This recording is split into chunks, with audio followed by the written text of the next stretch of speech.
본문의 말씀 누가복음 24장 1절에서 6절 말씀 중심에서 살아나셨느니라 라는 제목으로 함께 말씀을 통해 은혜 나누기를 원합니다. 이 세상에는 생과 사가 공존한다 이렇게 말할 수 있습니다.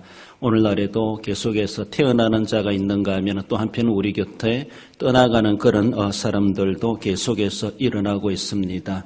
그래서 생이 있고 죽음이 있고 어쩌면 우리도 태어났고 우리도 언젠가 또 생을 마감할 날이 있다는 것을 우리는 다 부정하지 않고 살아가고 있습니다.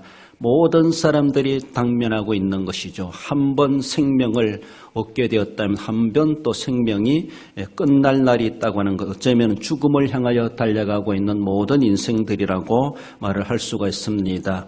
한번 태어났으면 죽지 않고 고통스럽지 않고 영원히 살 수 있다면 얼마나 좋겠는가 그런 생각을 하게 되기도 하지요. 생명의 주권자 하나님을 생각해 볼 때 우리 땅에 보내신 분이 하나님이시고 우리를 불러가시는 분도 하나님이십니다.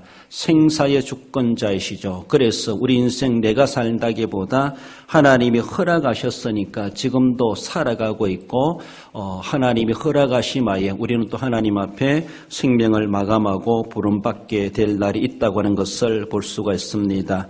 그렇습니다. 우리의 모든 생사의 주권자 하나님께서 죽은 자 가운데서 예수 그리스도를 다시 살리심으로 영원한 생명의 주권자이심을 우리에게 또한 보여주셨습니다. 우리 예수님은 생명의 권원자이십니다. 창조주이시면서도 또 우리에게 새 생명을 주시는 육신뿐만 아니라 영적인 생명, 이 세상의 생명뿐만 아니라 영생의 생명의 주권자이시다라고 하는 것을 말씀은 우리에게 깨우쳐 주셨습니다. 살아나셨느니라 라는 자 주시는 말씀을 본문을 통해서 함께 살펴볼 때 먼저는 그 사건은 안식 후 첫날에 일어난 일이라고 하는 것을 우리에게 말씀하십니다. 1절에 보면은 안식 후 첫날 새벽에 이 여자들이 그 준비한 향품을 가지고 무덤에 가서 돌이 무덤에서 굴려 옮겨진 것을 보고 들어가니 주 예수의 시체가 보이지 아니하더라고 말하고 있습니다. 안식 후 첫날은 오늘날로 보면은 요일로 보면은 오늘 우리 일요일 주일을 가리킵니다. 구약시대 토요일이 안식일이죠. 그리고 그 다음 날 첫날 즉 주일에 예수님이 부활하셨다라고 하는 것을 성경은 말씀하고 있습니다. 예수님이 십자가에 달려 돌아가시고 그리고 장례를 해야 하는 그런 가운데 시간적으로 바라보면 약 3시간 정도밖에 여유가 없었다 그렇게 말합니다. 빌라도에게 제가를 받고 시신을 내려서 안장하기까지 3시간이 아니라 그보다 더 짧은 시간이 아니었겠는가라고 볼 수가 있죠. 그렇습니다. 예수님을 십자가에 처형하는 그 과정들도 보면은 한밤중에 이루어지고 그 자체가 어쩌면 불법 법정을 이루어서 예수님을 다급하게 처형하고자 그들은 그렇게 일들을 허술하게 그리고 더 나아가서는 불법적으로 법정을 이루어갔던 것을 볼 수가 있습니다. 불법 법정에서 예수님을 사형 선고 내리고 그리고 다급하게 예수님을 처형하게 되고 그리고 안식일이 되기 전에 그 모든 일들을 마감하기 위해서 그렇게 예수님을 급하게 처형해 가는 그런 과정들이 있었습니다. 예수님이 그렇게 숨을 거두시고 나서 장례해야 될 그런 가운데 약 2-3시간 정도밖에 안 되는 그런 가운데 그를 장례하는 사람들은 예수님의 시신에 발라야 될 여러 가지 일들에 대해서 제대로 갖추지를 못했고 시행하지 못했다라고 하는 것을 볼 수가 있습니다. 촉박한 그런 시간 가운데 해야 할 일을 다 하지 못했다고 하는 것. 그래서 그들이 안식일 날 찾아올 수가 없었던 것이죠. 안식일 날 무덤에 가는 것은 안식일법에 위법되는 것이기 때문에서라도 안식 후 첫날 아침에 이 여인들이 예수님의 시체에 무엇인가 바르기 위해서 찾아왔다라고 하는 것을 말씀합니다. 비록 죽은 예수님을 찾아온 사람들이지만은 그날 아침 그 아침에 그들은 예수님이 부활하셨다는 소식을 듣게 되고 또한 부활하신 예수님을 목격하는 놀라운 은혜를 그들이 입게 된 것을 또한 성경은 말씀하고 있습니다. 예수님이 살아계실 때도 남다르게 섬겼던 여인들이었다라고 볼 수가 있죠. 누가복음 8장 3절에 보면은 헤롯의 청지기 구사의 아내 요한나와 수산나와 다른 여러 여자가 함께하여 자기들의 소유로 그들을 숨기더라라고 하며 예수님뿐만 아니라 예수님의 12제자들에까지도 그들의 필요한 생계나 삶에 대해서 많이 조달하고 그렇게 후원하고 협력했던 여인들이 아니었나라고 볼 수 있습니다.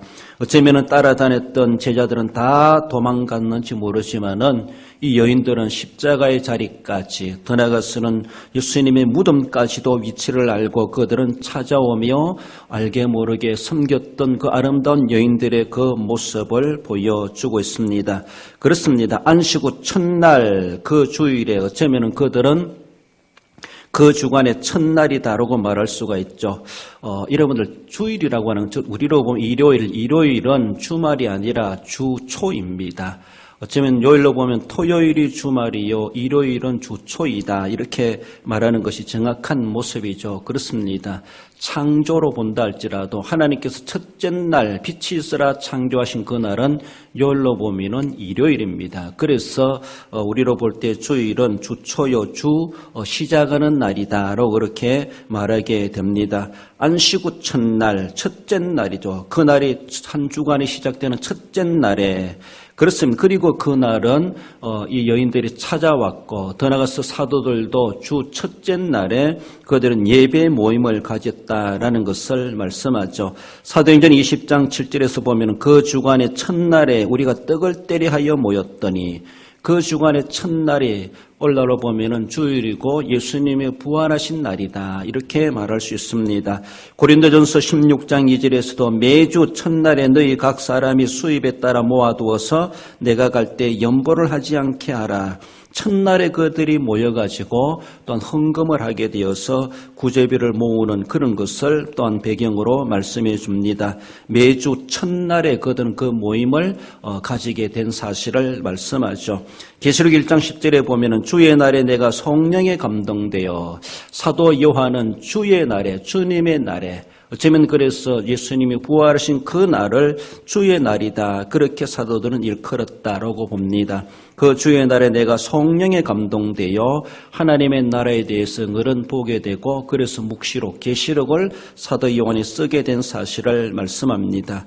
안식 후 첫날, 안식 후 첫날에 예수님이 부활하신 사실이라고 하는 것을 말씀하고, 그날에 이 여인들은 예수님이 부활하신 소식을 듣게 되고 알게 되고 부활의 증인이 되었다는 사실, 안식 후 첫날에 일어난 사건이 바로 예수님의 부활의 사건이라고 하는 것을 말씀하며, 오늘에 와서도 우리가 주일날 예배를 드리는 것은 우리는 안식일이 아니라 예수님의 부활의 날을 기념하고 예수님의 부활의 믿음을 가지고 주일을 지킨다, 더 의미를 가질 수가 있습니다. 우리가 늘 하나님 앞에 모이고 주일을 지키며 주일 예배를 드릴 때에 구속의 은혜뿐만 아니라 부활의 소망을 가지고 날마다 새롭게 하시는 새 생명을 우리는 얻을 수 있는 그런 영적 의미를 가지고 주일에 모이고 예배를 가지는 것이 합당하다라는 것입니다. 부활의 의미가 없는 주일은 주일이라 말할 수가 없다라는 사실을 말씀하십니다. 우리를 살게 하신 하나님, 예수님을 살리셨고 우리를 살게 하신 하나님, 그 생명을 우리가 얻는 그 날이 바로 주님의 날, 주일이다라는 사실을 기억하시며, 늘 우리도 주일을 맞이하면서 늘 살아나셨느니라, 우리도 살아나는 그런 하나님의 은혜를 경험해 갈 수 있어야 할 것입니다. 나아가서 살아나셨느니라, 주님은 천사가 증언하는 일이라고 하는 것을 말씀하죠. 4절에 보면 이로 인하여 근심할 때에 문득 찬란한 옷을 입은 두 사람이 곁에 섰는지라. 여인들이 무덤을 찾아가면서도 그 무덤은 큰 돌문으로 막혀져 있다고 하는 것을 여인들은 알고 있습니다. 누가 그 돌문을 굴려줄 것인가 걱정하면서 갔지만 가보니까 이미 돌문은 굴려져 있었습니다. 그래서 난데없이 그렇게 구멍으로 들어갔을 때 거기에는 예수님의 시신이 눈에 보이지 않았고 찬란한 옷을 입은 두 사람이 곁에 섰다라는 것을 그들은 목격하게 되지요. 그렇습니다. 이렇게 천사들이 나타나서 예수님의 부활의 소식을 알리고 있다고 하는 것, 놀라운 소식이 아닙니까? 구약시대도 하나님의 사람들은 천사를 만나는 그런 일들을 종종 있어 보기도 했습니다. 이 여인들도 놀랄 수밖에 없습니다. 무덤 문이 열려진 것도 놀랄 일이고 그 속에 있어야 될 예수님의 시체가 보이지 않는 것도 놀라운 일이고 그 대신 거기에 두 사람이 찬란한 옷을 입은 사람, 다른 성경 마태복음에서나 마가복음에서 다른 데서는 천사란 말을 사용하고 있습니다. 천사들이 마태복음에서는 천사가, 마가복음에서는 청년이라고 말하고 요한복음에서는 두 천사가라고 그렇게 표현하고 있는데 바로 천사가 나타나서 예수님의 부활의 소식을 여인들에게 알려주고 있죠. 여인들은 거듭거듭 놀라는 일을 만날 수밖에 없었습니다. 더욱이 천사가 나타나서 그 사실을 알려주고 있는 이 광경에 대해서 그들은 정말로 황홀하면서도 두려울 수밖에 없는 이 상황 속에 그들이 있었던 것을 봅니다. 예수님의 전체적인 사역에서 바라볼 때 어쩌면 우리 눈에 보이지 않고 성경은 그렇게 자주 기록해주고 있지 않지만은 천사들이 예수님의 모든 사역에 소종 들고 있었지 않았겠는가라고도 충분히 짐작해 볼 수가 있습니다. 예수님이 그렇게 탄생할 것이라고 하는 것에 대해서도 하나님은 천사를 보내서 수태고지를 하셨고 예수님의 사역하시는 그 모든 일 가운데 천사들이 종종 나타나서 예수님과 함께 일에 동참해 갔던 것을 볼 수가 있죠. 탄생 시에 천군 천사들이 그 소식을 알렸을 뿐만 아니라 예수님의 40일 금식한 이후에 마귀에게 시험을 받을 때도 천사들이 함께했고 마귀를 물리쳤을 때 천사들이 나와서 예수님을 찬양하며 수종 들었던 것을 볼 수가 있습니다. 예수님이 십자가를 앞두고 겟세마네 동산에서 피땀 흘려 기도하실 때에 육체의 한계를 느끼며 기도하시는 그때에 천사들이 나타나서 힘을 돕더라라고 말하고 있습니다. 따라서 예수님께서 부활하시고 40일 이후에 하늘나라로 승천하실 때에 어찌면 좌우에 천사들이 둘러리하며 예수님을 수종들며 함께 승천하는 광경을 또한 사람들이 목격하게 된 것을 볼 수가 있습니다. 예수님의 전체적인 사역에서 천사가 나타나서 일들을 정언해 줬다라고 하는 것은 이거는 정말로 단순한 일이 아니라고 하는 것을 볼 수가 있죠. 어쩌면 사람이 아니라 천사는 영적 피조물로서 그는 세상에 거하는 자가 아니라 하나님의 나라에 거하는 자로서 어쩌면 천사가 나타났다고 하는 것은 하나님의 나타나심을 말씀하고 천사가 하는 일이라고 하는 것은 하나님이 하신 일이다라고 하는 것을 의미해 주고 있습니다. 사람들이 천사를 조종하여서 사람들이 천사를 오라가라 할 수가 없고 사람들이 천사에게 무엇을 맡기거나 할 수가 없습니다. 그렇습니다. 하나님이 보내신 천사, 하나님의 심부름꾼으로 쓰임받는 천사들이죠.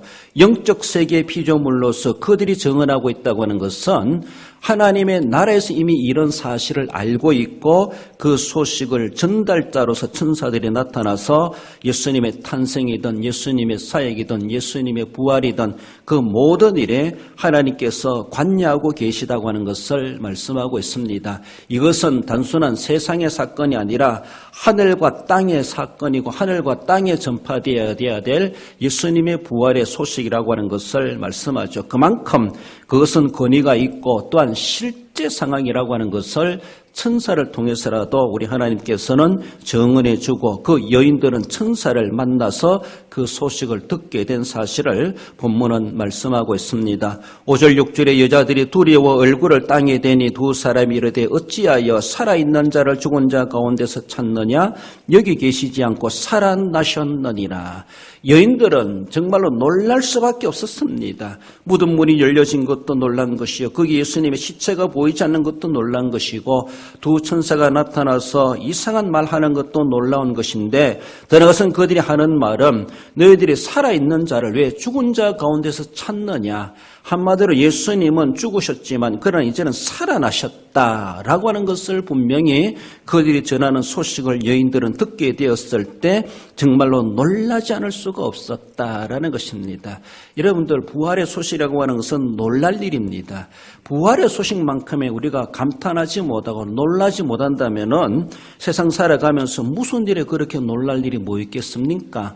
세상의 다른 일들은 다 일어날 수 있는 일들이지만은 죽은 자가 살아나는 일이라고 하는 것은 이거는 정말 비법한 일이요, 평상시 있을 수 없는 일이라는 것이죠. 그러나 죽은 자가 살아난다는 사실에 대해서 우리는 이제는 알게 되었습니다.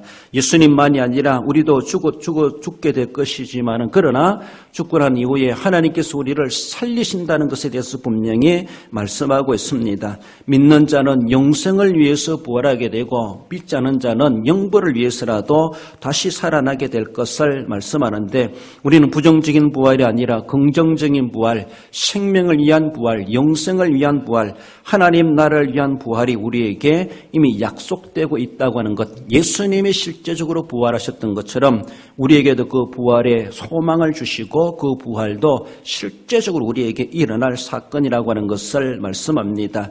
우리 예수님이 죽으심도 사실이었고 예수님의 부활도 사실인 것처럼 우리가 장차 죽을 일도 사실이지만 우리가 장차 그리스도 안에서 주님의 부활의 첫 열매에 참여할 우리도 부활의 영광을 누리게 될 그것도 우리에게 실제적으로 도래될 사실로 예비되고 있다는 사실을 말씀하십니다.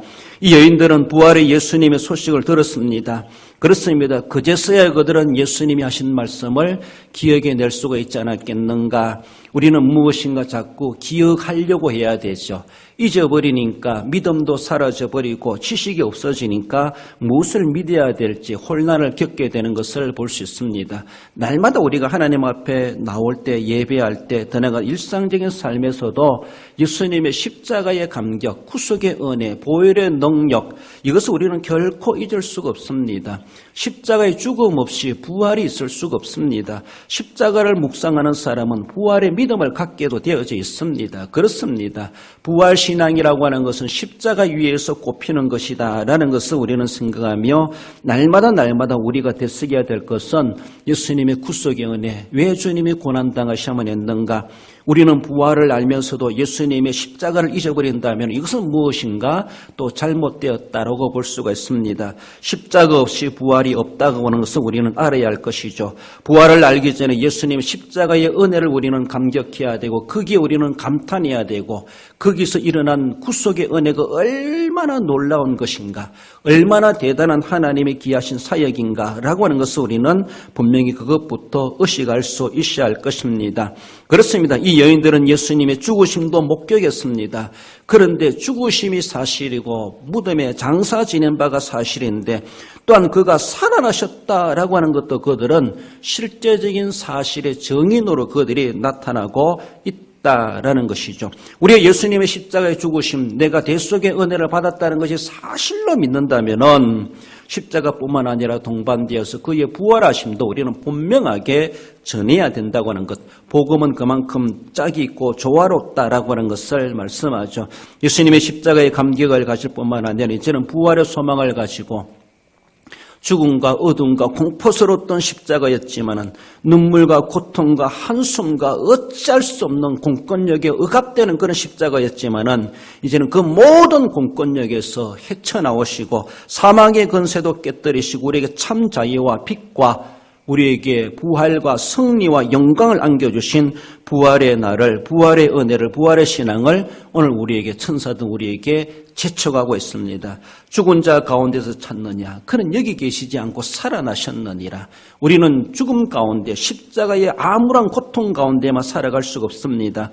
우리 이제는 주님의 부활과 함께 지난 날들이 어떠하다 할지라도 고통스럽고 어둡고 그렇게 힘들었다 할지라도 부활의 신앙을 가진 사람이라면은 거기에서 이제는 탈피하여서 사망의 권세를 깨뜨렸다라고 하시는 은혜를 우리는 되새겨가면서 정말로 이제는 희망과 소망을 가지고 부활의 정인된 삶으로 우리는 살아가야 합니다. 예수님을 믿는 사람들이 기뻐하고 즐거워하고 희망차게 살아가는 그 모습을 세상 사람들이 바라볼 때 저들은 무엇이 좋아서 저렇게 웃어가며 살아가는가 그렇게 할 정도로. 왜 그렇습니까? 우리에게는 십자가만 있는 것이 아니라 우리에게는 부활이 있다고 하는 것, 그 신앙을 가지고 있기 때문에 고통과 눈물만 가지고 살아가는 것이 아니라 기쁨과 감사하며 찬송하며 세상은 힘들고 어둡고 우리가 억압당한다 할지라도 늘 그 입술과 눈길에는 찬송과 웃음이 넘쳐나는 그런 모습이 세상 사람들에게도 비춰질 수 있고 그들이 바라본다 할지라도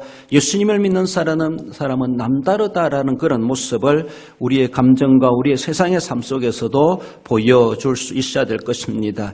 여기 계시지 않고 살아나셨느니라. 무덤에 거하는 우리의 모습이 아니라 이제는 무덤 밖으로 나아가야 할 것이고 우리가 무덤에 거하는 삶이 아니라 이제는 무덤을 깨뜨리고 나오는 우리의 삶이 우리에게 있어져야 될 것을 천사는 우리에게 독촉하는 것처럼 우리는 그런 삶 속에서 날마다 갇혀있는 삶이 아니라 어두운 삶이 아니라 소극적인 삶이 아니라 고통과 한숨과 눈물의 삶이 아니라 희망과 감사와 정말로 하나님의 나라, 눈물, 고통, 죽음이 없는 그곳이다라고 말하는 것처럼 우리는 먼저 이 땅에 있으면서도 하나님의 나라의 그 은혜를 맛보며 영생을 누리며 살아가는 부활의 신앙인으로서 살아가야 할 것입니다. 살아나셨느니라. 이제 우리가 살아나야 한다는 사실을 말씀하십니다. 마지막으로 살아나셨느니라라고 하는 것은 그 사건은 예언이 성취된 일임을 말씀합니다. 6절에 보면은 여기 계시지 않고 살아나셨느니라. 갈릴리 계실 때에 너희에게 어떻게 말씀하셨는지를 기억하라. 구약의 선지자들이 예언하셨습니다. 예수님이 메시아가 와서 고난당하실 것뿐만 아니라 그가 부활하실 것에 대해서도 직간접적으로 그렇게 여러 가지 상징적인 말씀으로 예표적인 것들로도 많이 예언해 주셨습니다. 그뿐만 아니죠. 가장 가까이는 당사자이신 예수님께서도 죽으셨다가 부활하실 것이다, 부활할 것이다 제자들에게 여러 번 그렇게 말씀하신 바가 있습니다. 예수님이 하신 말씀, 그것도 하나의 예언이면 예언이죠. 그렇습니다. 그렇게 기록된 구약의 말씀이나 예수님이 직접 하신 말씀이든지 예수님이 그렇게 예고하신 말씀대로 구약의 선지자들이 예언된 대로 그 예언된 말씀이 분명하게 성취된 사건이 바로 예수님의 부활을 말씀하십니다. 마태복음 17장 22절 23절 읽어봅시다. 갈릴리에 모일 때에 예수께서 제자들에게 이르시되 인자가 장차 사람들의 손에 넘겨져 죽임을 당하고 제3일에 살아나리라 하시니 제자들이 매우 근심하더라. 그렇습니다. 갈릴리에 계실 때 너희에게 어떻게 말씀하셨는지를 기억하라. 갈릴리에 계실 때 무슨 말씀하셨습니까? 읽었던 마태복음 17장 22절에 갈릴리에 모일 때에 예수님께서 그들에게 분명하게 말씀하셨습니다. 내가 죽을 것이다. 3일 만에 살아날 것이다.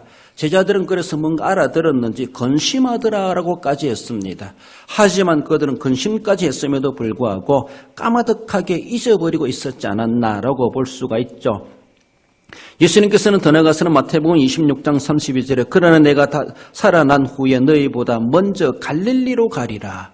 그래서 갈릴리에서 만나자라는 그런 약속과도 같은 그런 말씀을 예루살렘 잡히시기 전날에 그렇게 제자들에게 말씀하신 바가 있습니다. 그래서 그들은 예수님이 늘 사역하셨던 갈릴리에 대해서 예수님은 그곳을 늘 잊을 수가 없었고 제자들에게 그를 상기시켜 주셨습니다. 구약의 선지자들뿐만 아니라 예수님이 직접 하신 말씀이시든지 간에 그 모든 예수님의 부활에 대해서 예언된 말씀은 분명하게 이제 예수님이 부활하심으로 말미암아 완벽하게 온전하게 성취되었다라는 것, 성취된 일이라고 하는 것에 대해서 말씀하십니다. 예루살렘은 거룩한 도성이라고 하지만 사실은 메시아를 배척한 도성이었습니다. 갈릴리는 정말 서민들이 살아가는 가난한 사람들이 사는 변방이라고 할 수 있었지만은 그러나 그 갈릴리는 메시아를 품은 도성이다. 이렇게도 말을 할 수가 있습니다. 많은 사람들이 예루살렘으로 서울로 가자 그렇게 할지 모르지만은 그러나 그곳은 어쩌면은 모든 생활의 중심지일지 모르지만은 예수님을 품지 못했던 그런 배척의 도시라고 하는 것을 성경은 우리에게 보여주고 있습니다. 남들이 별로 그렇게 기종에 여기지 않았던 갈릴리라고 하는 그곳은 정말 변방이기도 하고 도성이다 말할 만큼 말할 수 없는 그런 외지라고 말할 수 있지만 그러나 그것은 예수님을 품었던 갈릴리였고 예수님은 갈릴리를 잊을 수가 없었다라는 것을 보여주고 갈릴리에서 가르쳤던 그 말씀을 제자들은 상기해야만 했고 더 나아가서는 갈릴리에서 예수님을 만나려고 그들은 그곳으로 가야만 했다고 하는 것을 말씀하십니다. 예루살렘은 죽음의 도성이라면 갈릴리는 부활의 마을이다. 부활의 지역이다. 생명의 도성이다. 이렇게도 말을 할 수가 있습니다. 많은 사람들이 겉으로 드러난 찬란한 예루살렘과 같은 인생을 살고자 하는 사람들이 많이 있습니다. 그곳에 가야 많은 돈을 벌 수 있고 그곳에 가야 출세할 수 있고 그곳에 가야 내 이름을 날릴 수가 있고 그곳에 가야 유명해질 수가 있다. 그래서 예루살렘으로 가려고 할지 모르지만은 그것은 예수님을 배척하고 자기의 이름을 내고자 하는 예루살렘과도 같은 곳이었습니다. 그러나 갈릴리는 남들이 알아주지 않는다 할지라도 그것은 우리 예수님이 기억하고 있다라고 하는 것을 우리는 생각해 볼 때 우리는 정말로 예루살렘 같은 그런 찬란한 도시이면서도 예수님을 품은 도성의 삶을 살아가면 얼마나 좋겠습니까마는 그러나 구분해 볼 때에 예수님 없는 예루살렘보다 예수님 계신 갈릴리가 더 우리가 선택해야 될 사항이라는 사실을 우리는 알 수 있어야 될 것입니다. 그렇습니다. 세상의 찬란한 문명을 누리기보다 하나님 나라의 문명을 우리는 소망해야 될 것이고 그것은 바로 예언된 말씀처럼 부활하신 예수님을 내가 마음속에 모시고 살아가는 사람은 바로 갈릴리의 은혜를 누리고 살아가는 사람이다 라고 말을 할 수가 있습니다. 그렇습니다. 어디에 사느냐가 중요한 것이 아니라 누구와 함께 사느냐라고 하는 것이 중요하다고 하는 것이죠. 예루살렘은 정말 귀한 도시일지 모르지만은 예수님을 배척하고 예수님 없는 도성이라고 한다면은 그럼 우리는 그곳에 살기보다는 내가 정말로 주님과 함께 살아가는 그 삶이 그 장소가 바로 하나님의 나라라는 사실을 알아가야 할 것이죠. 주님 없는 호화 궁전보다가도 주님이 계신 초가삼간이 도리어 그 어디나 하나님의 나라라고 노래하는 것처럼 예수님이 계신 그곳을 우리는 도리어 더 선호할 수 있는 그런 삶. 움막이라 할지라도 예수님과 함께 살아간다면 그것이 바로 성전이요 그것이 바로 하나님이 관심이 계신 그런 아름다운 도성이 된다는 사실을 말씀하십니다. 하나님의 말씀은 분명하게 우리에게 기록되어 있고 그 말씀은 예언으로 되어 있는데 그 말씀은 성취되고야 만다고 하는 것을 말씀하십니다. 모든 말씀, 성경은 약속이죠. 구약, 옛날의 약속, 신약, 그것은 새로운 약속 그렇게 말씀하죠. 그래서 구약 신약이다 말씀하고 약속으로 되어 된 하나님의 말씀입니다.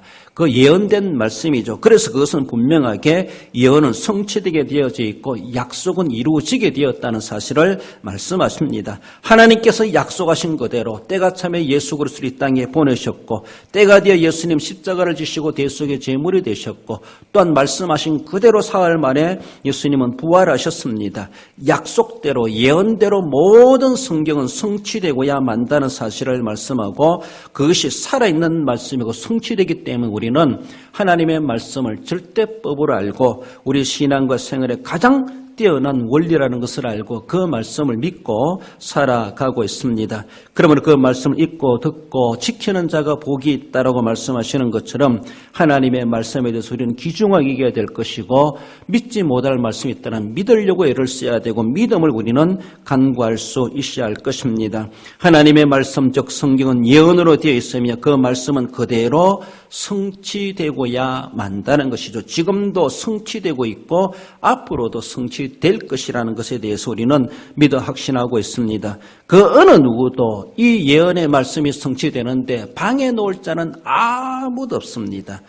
유대 종교 지도자들이 할지라도 빌라도의 군대를 할지라도 그 어느 누구도 예수님의 부활을 그렇게 막을 수가 없었던 것처럼 그것은 왜 그렇습니까? 예언된 말씀이기 때문에 예언된 말씀은 성취돼야 되기 때문에 하나님의 말씀 그 어느 누구도 취소시킬 수가 없고 막을 수가 없다는 것입니다. 세상의 그 어떤 공권력도 막을 수가 없다는 것입니다. 그렇다면 우리는 그 말씀을 수용하고 믿고 내가 그 말씀대로 따라가는 것이 그것이 복이라는 것이죠. 그것이 우리에게 주어진 우리가 감당해야 될 임무라는 것입니다.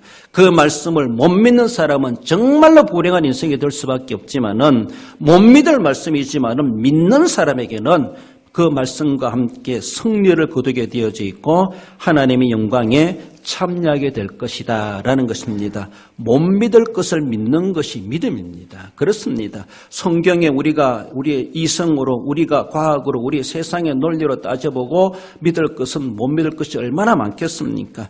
그러나 우리 하나님이 아시는 일이기 때문에 하나님을 믿는 우리는 정말 하나님이 약속된 말씀이 분명하게 성취될 것을 믿고 있습니다. 하나님의 말씀은 분명히 우리에게 성취되고자 우리에게 주셨다는 말씀을 기억하며 예언이 성취된 일로 예수님이 부활하셨고 믿음으로 우리는 그 말씀을 받을 때에 우리에게도 그런 능력과 은혜가 임하게 될 것을 말씀하십니다. 말씀을 믿습니다. 우리 성도 여러분, 예수님은 죽은 자 가운데서 부활하셨습니다. 그날은 바로 안식 후 첫날 부활하셨다라고 하는 것을 말씀하십니다. 하늘과 땅에 선포되는 부활의 소식이라고 하는 사실, 남 알고 있는 것이 아니라 모든 사람들에게 우리는 이 소식을 알려야 될 것이고 모든 사람들이 예수님을 믿음으로 그들이 영생의 부활에 참여할 수 있도록 우리가 증거해야 될 것을 말씀하십니다. 예언대로 성취된 예수 그리스도의 부활이라고 하는 사실 맞습니다. 예언된 말씀대로, 기록된 말씀대로 예수님은 부활하셨고 예수님은 재림하실 것이고 예수님은 장차 이 땅에 오셔서 최후의 심판하실 것이다. 이것도 이미 기록되어 있고 예언되어 있습니다. 그 말씀도 성취될 말씀이기 때문에 예언된 말씀은 우리는 알아야 될 것이고 지켜야 될 것이고 우리는 또한 전해야 될 것을 말씀하십니다. 부활의 신앙으로서, 부활의 증인되는 성도로서 정말로 죽은 자가 아니라 살아있는 자로서, 무덤 가운데 거하는 자가 아니라 무덤 밖에 희망을 가지고 소망을 가지고 정말로 이제는 죽음도 두렵지 않는 능력을 가지고 능력 있는 믿음의 성도로 살아감이 합당하다는 사실을 기억하며 부활의 신앙인으로서 날마다 승리하며 하나님의 거룩한 영광에 참여하며 살아가시는 우리 성도 여러분들 되시기를 주님의 이름으로 축원드립니다. 기도하십시다. 우리 하나님 아버지 은혜를 감사드립니다. 그토록 고통과 어려움과 어찌할 수 없는 다급한 십자가의 처형이 진행되는 가운데 어느 누구도 그것을 제지할 수 없고 하나님 아버지 억울하고 힘들게 고통스럽게 죽어가셨던 우리 예수님을 기억합니다. 그렇게 비통하고 어찌할 수 없는 상황 가운데 있었지만 그 모든 것이 하나님이 예정하신 바요 하나님의 모든 일을 행하시는 구속의 사역, 그렇게 해야만이 우리의 모든 죄가 사해졌다는 것을 이루어지게 될 것을 믿습니다. 이루어지는 것뿐만 아니라 죽은 자 가운데서 그를 일으키심으로 무덤 문을 열고 부활하신 예수님 우리에게 허락해 주시고 그 믿음을 우리에게 허락해 주심을 감사드립니다. 우리 하나님 아버지, 이제는 무덤만 찾아가는 자가 되지 말게 하시고 무덤 밖으로 뛰쳐나와 생명을 알리는 부활의 증인으로 살아갈 수 있는 참된 부활의 성도들 되게 해 주옵소서. 예수님의 부활이 우리의 부활인 줄 믿사오니 저희들의 모든 삶 가운데 부활과도 같은 새로운 삶이 시작되게 하시고 광명의 날이 저희들에게 펼쳐지게 하시고 승리의 삶이 저희들의 삶 속에 날마다 경험되어질 수 있도록 우리 하나님 역사해 주옵소서. 미명이 아침 찾아나온 성도들을 기억하여 주시고 위로하여 주시고 저희들에게 참 희망과 하나님의 영광 가운데 거할 수 있도록 우리 하나님 성령으로 충만케 하시고 성도들의 모든 삶의 현장에도 부활의 은총으로 인도해 주시기를 원하오며 거룩하신 예수님의 이름으로 기도드리옵나이다. 아멘.